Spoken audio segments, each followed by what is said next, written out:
ஆவியானவருடைய வல்லமை ஒவ்வொரு பிள்ளைகளும் நிரப்பட்டும். இந்த கால நேரத்தில் தேவ வல்லமை இறங்குவதாக.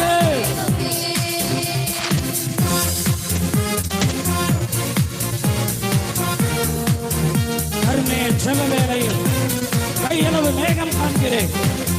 ஆகாபு நடுங்கிடவே அக்கினி மலையாய் பொழிந்திடம் இருந்து நீ செபிக்கலாம். தேவ சமூகத்தில் நீ முறையிடலாம். ஆனால் தேவ சித்தமுடைய வாழ்க்கையில் என்ன செய்ய வேண்டும்? நிறைவேறத்தக்கதான சூழ்நிலையை நாம் ஏற்படுத்தி கொடுக்க வேண்டும்.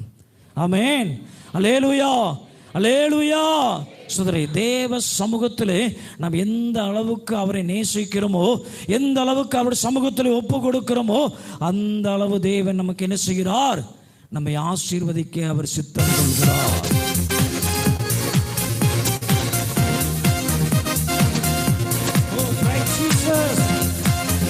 ஆமென். அல்லேலூயா. அவரிடத்திலே ஸ்தோத்திரம். நம்ம போராடி போராடி போராடி ஆண்டவரே அதை தாரும், இதை தாரும், இதை செய்யும், அதை செய்யும் என்று சொல்லி போராடி நீ செபிப்பதை காட்டிலும் அப்படி சித்தத்திற்கு உன்னை நீ ஒப்பு கொடுப்பா என்று சொன்னால் நிச்சயமாய் உன்னை உயர்த்துவார். அல்லேலூயா. கர்த்தரின் ஜெப வேளையில்